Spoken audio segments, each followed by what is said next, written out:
Et je me tourne à l'instant vers le député de Matane-Matapédia pour une période de 13 minutes 30 secondes. Merci, M. le Président. Rebonjour tout le monde. La question des stages. Le Parti québécois était le premier à déposer une motion qui s'est avérée unanime. C'était fin mars 2023 pour rémunérer pour la prestation dans le domaine de l'éducation des futurs enseignants et enseignantes. Dans le bac de 4 ans, au primaire, au secondaire, il y a un certain nombre de stages plus courts puis un stage long en fin de parcours. D'ailleurs, j'ai vécu ça, moi. Faire ces stages-là de cette formation, c'était pas rémunéré. On en parlait à l'époque. Et plus le temps passe, plus le mouvement étudiant considère que ça doit être un enjeu prioritaire. Il y a une prestation de travail, il y a un enjeu d'appartenance à la fonction publique, puis on y gagne. Je sais que le gouvernement nous a dit que ça ne serait pas possible pour des raisons budgétaires.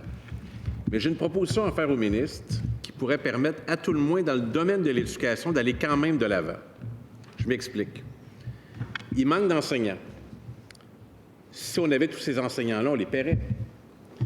Il manque de surveillants, de remplaçants. Si on pouvait tous les engager, on les paierait. Donc, à travers les fonds propres du ministère de l'Éducation, est-ce qu'on pourrait, pour le gouvernement du Québec, commencer par les enseignants et enseignantes pour les rémunérer dans le cadre de leur stage? Et l'idée, c'est qu'il y ait un premier pas. Alors, on commence par quoi? Est-ce qu'on commence par le stage long? Qui peut durer, c'est variable. Mon souvenir à Rimouski, c'est presque toute la session. Moi, je l'ai fait à l'UQAM, c'était plus court. Alors, l'idée, c'est de commencer à quelque part. Moi, je vous invite à faire le calcul suivant. Comment ces fonds-là, que vous avez de toute façon, pourraient servir à payer les stagiaires, qui pourraient aussi déjà remplacer dans l'école. Une fois que tu es en stage, il y a un autre cours que tu peux aller. Autrement dit, vous voyez un peu d'intention. Je ne demande pas de réponse spécifique au ministre. Je lui demande de l'évaluer et qu'on puisse en reparler éventuellement. C'est une idée que je lance comme ça. Il m'apparaît que c'est jouable. Et moi, j'ai déjà travaillé au 16e étage du G avec votre directeur de cabinet qui était là à l'époque d'ailleurs. Il s'en souviendra. Moi, je m'en souviens en tout cas. Des œuvres excellentes. Ah oui. Ben, oui, bien sûr. Si vous le dites. Il y a quelque chose à aménager là au plan budgétaire. Moi, je pense que c'est jouable. Peut-être pas pour tous les stages en partant, mais je commencerai par l'éducation. Donc, c'est une première idée que je veux soumettre au ministre. On ne pourrait pas commencer tous les stages en même temps, en santé, dans les groupes communautaires, par exemple, mais en éducation, ça fait un bout de temps que je réfléchis à ça. C'est un projet que je lance au ministre. Si ça fonctionne, ça sera bon pour tout le monde. Je m'arrête là, j'ai d'autres idées. C'est bien reçu? Comme vous le savez, Monsieur le Président, la question des stages relève de ma collègue de l'enseignement supérieur. Maintenant, je suis très conscient du fait que cette question-là est d'actualité. Je suis très conscient de ça. Moi, j'entends ce que le député propose, puis je suis bien content qu'il soit en mode constructif parce que je pense qu'il faut effectivement se mettre en mode constructif, tous et chacun d'entre nous. Mais moi, je répondrai par une proposition, Monsieur le Président. Puis la proposition, c'est le 3+1, qu'on commence à voir apparaître dans certaines facultés d'éducation, comme la faculté de l'Université de Sherbrooke, la faculté de l'Université du Québec à Trois-Rivières et la faculté d'éducation de l'Université Laval. Dans ces 3 facultés, ils ont commencé à mettre en place un stage rémunéré qui prend la forme d'un emploi.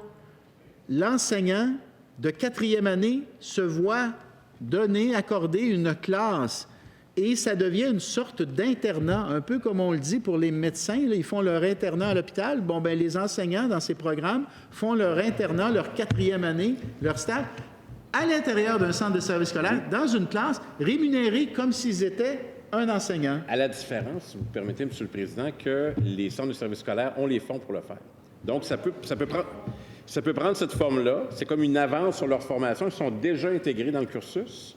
Ils sont déjà payés pendant leur prestation, qui est celle de stage. On peut commencer au stage long. On peut commencer Il y a un stage d'observation au début, mais il est plus court. Il y en a 2 autres qui, à mon époque, c'était 3 semaines à l'automne, 3 semaines au printemps. Ça a peut-être changé. Il me fait un bout de temps de ça, mais comprenez l'idée? Il y a quelque chose à regarder là, je pense. OK. Vous m'ouvrez la porte, monsieur le Je demande député, pas mieux. juste pour vous dire que je souhaite, puis là, je lance l'appel, j'espère qu'il sera entendu, je souhaite que davantage de facultés d'éducation se joignent au mouvement, parce qu'il y a des facultés d'éducation, monsieur le député de Matane-Matapédia. Arrêtez donc. Je vous le dis, elles n'acceptent pas. Pourquoi, Vrai comme selon je suis vous? là, elles n'acceptent pas que les élèves en stage 4 soient rémunérés. Et j'ai des centres de services scolaires qui me disent, veux-tu bien me dire, le stage 4 commence en février. Ça m'est arrivé encore récemment, là. Je dis pas lequel, là, mais le stage 4 commence en février, finit au mois de mai. Puis le centre de service scolaire me dit, je pourrais prendre cet élève-là, puis lui donner une classe de février à mai et le rémunérer, et les facultés d'éducation, enfin, l'une en particulier. Vous en parlerez avec votre collègue. Déjà, il y a une amorce, puis je suis sûr que le message va se rendre. Il y a beaucoup de gens du monde scolaire qui écoutent cette étude des crédits. Deuxième dossier, les déjeuners. On a proposé une initiative au printemps 2023, Zéro ventre vide, inspirée de plusieurs États américains, qui garantissent indifféremment des revenus des familles, pour ne pas les ostraciser, les gens qui en ont le plus besoin, des déjeuners. Je parle de déjeuners dans chacune des écoles du Québec. Or, c'est assez illégal au Québec. Il y a le club des petits déjeuners, il y a la cantine que vous avez financée, il y a différents clubs sociaux. On n'a pas une garantie du service qui est offert partout. D'ailleurs, on ne sait pas quelles régions ne sont pas couvertes. Vous et moi, on a un ami en commun, qui est une connaissance qui travaille là-dessus, qui s'appelle Bernard Derome. J'ai parlé à M. Derome récemment, qui me disait « C'est un combat qui rallie tout le monde. Il suffit de le faire correctement puis de s'assurer que les moyens qu'on a se rendent aux enfants puis que si on faim, ils puissent manger, puis à tout le moins, tout le monde part sur un pied égal. » Là, vous avez attribué une somme considérable au Club des petits déjeuners, autour de 25 millions de dollars. L'autre groupe s'appelle la Cantine pour tous. La Cantine pour tous. Moi, ces deux groupes-là, là, je ne les connais pas dans ma région. Ma question est la suivante. Êtes-vous capable de nous fournir la liste des écoles qui ne disposent pas d'un service d'aide alimentaire pour le déjeuner? Et avez-vous demandé des garanties au Club des petits déjeuners? Parce que moi, je leur ai écrit, ils ne m'ont jamais répondu. Alors, j'espère que ça aussi, ça va se rendre. Quand tu as 25 millions, tu réponds. Alors, je veux savoir, c'est quoi les nouvelles écoles qui vont être couvertes par la généreuse subvention que vous leur avez attribuée. Dans ma région, là, je suis pas mal convaincu, puis je connais assez bien mon comté depuis 17 ans pour vous dire que je sais qu'il y a plein de classes qui ne sont pas couvertes. Donc, ma question, je veux la liste des écoles au Québec qui n'ont pas de service pour le déjeuner. Et si vous n'avez pas cette liste-là, ça vous fait une raison suffisante de travailler, creuser, savoir pourquoi ils n'ont pas. Bien, d'abord, monsieur le député, vous devez savoir que depuis 2021, la mesure de l'aide alimentaire n'est plus réservée aux seules écoles qui sont en milieu défavorisé. Ça, vous le savez. Donc, a priori, s'il y a des enfants qui ont des besoins dans un centre de service scolaire, dans une école d'un centre de service scolaire, c'est possible, avec le programme d'aide alimentaire, de les aider. Je prends... OK, ça va. Maintenant, pour le Club des petits déjeuners, l'aide supplémentaire que nous avons effectivement consentie va leur permettre d'ajouter près de 3 000 enfants au programme. Donc, ce sera autour de 82 000 enfants qui seront rejoints tous les jours. Là, si je vous comprends bien, vous voulez savoir quelles sont les écoles, les nouvelles écoles qui se sont ajoutées, c'est ça, avec l'aide supplémentaire? À l'échelle québécoise, quelles sont les écoles qui n'ont aucun service? Là, avec la loi que vous avez adoptée, là, vous avez accès à toutes ces données-là, c'est ça que vous nous avez dit. Hein? Là, je vais avoir accès à toutes les données, je vous mets au défi. Trouvez-moi les écoles qui n'en ont pas de service alimentaire, ça m'intéresse. Puis ils ont sûrement... De la mesure aide alimentaire que nous donnons, le 40 millions, là? Soit cette mesure-là, soit le Club des petits déjeuners, soit une initiative locale, un recensement de qui n'a pas accès à la nourriture pour le déjeuner le matin. Je suis sûr que ça intéresse mes collègues ici. Si vous n'avez pas accès à ces données-là, les DG des centres de services scolaires, là, avec la loi, là, sont obligés de vous donner ça. Pas avant Noël, mais là, oui. Alors, moi, je pense, vous y avez accès. Puis probablement que le Club des petits déjeuners, à 25 millions, vous a donné des garanties, mais il ne vous a pas donné la liste des écoles. Ça se peut-tu? Écoutez, on va faire la collecte. Je vous dis J'ai votre engagement que vous allez nous fournir ça. Je ne suis pas capable de vous dire quand j'aurai les résultats, mais on va demander au centre de services scolaires quelles sont les écoles qui offrent de l'aide alimentaire et quelles sont les écoles qui n'en offrent pas. Et le corollaire qui n'en a pas. Okay. Et quelles sont celles qui n'en offrent pas. D'accord. OK? Éventuellement. Quand on aura les résultats. On partage. Très bien. On va se parler de la violence, mais avant que vous me disiez, il y a un forum où je suis inscrit depuis. Est-ce que vous allez venir? Oui, vous m'avez invité. Je vais y aller. Vous me connaissez, quand vous m'invitez, je vais. La violence contre le personnel. Moi, des enseignants qui se font insulter, frapper, un peu torturés psychologiquement, ça me touche beaucoup. Je suis fils d'enseignant au secondaire.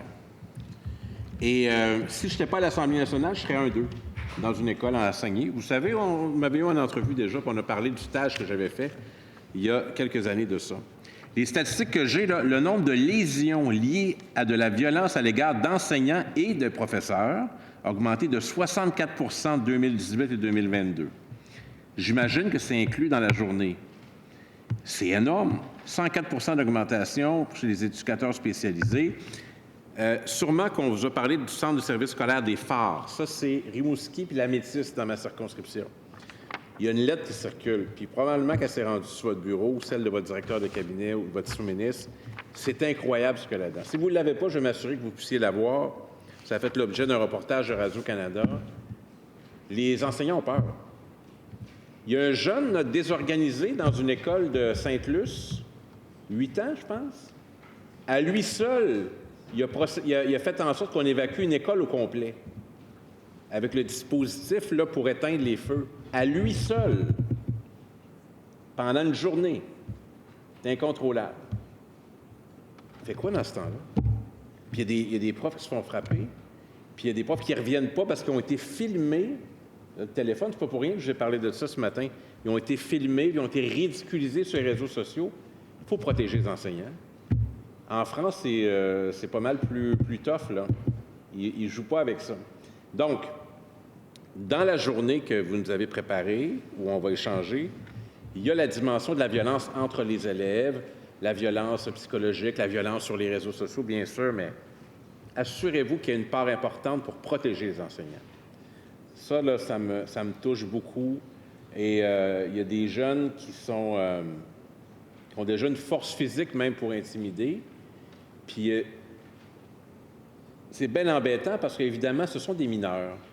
Puis ce sont des jeunes, puis il faut faire bien attention, mais comment tolérer de tels comportements? Alors, juste m'assurer que c'est une dimension qui va être abordée dans la journée du 26, je crois, je ne suis pas sûr, 24, un directeur d'école qui se souvient de ses affaires. Monsieur le député de Vanier, j'allais dire, son nom de famille. Donc, je veux juste m'assurer que ça soit là. J'ai plus beaucoup de temps, je pense, hein? Combien? J'ai-tu le temps de lancer 10 secondes. J'ai le temps de lancer au filet. On n'aura pas le temps de parler de l'éclipse. Violence contre le personnel, ça me préoccupe énormément. Ça fait partie de la journée qu'on va avoir? Regardez, on va écouter ce que les gens ont à dire, puis j'espère, je vais vous le dire, là, j'espère qu'il y aura de nos intervenants qui soulèveront cette question de la violence faite au personnel scolaire. Parce que ce que vous avez décrit, ça existe, et malheureusement, ça existe, semble-t-il, de plus en plus. Et je suis très inquiet de ça. Je vous remercie, M. le ministre, M. le député.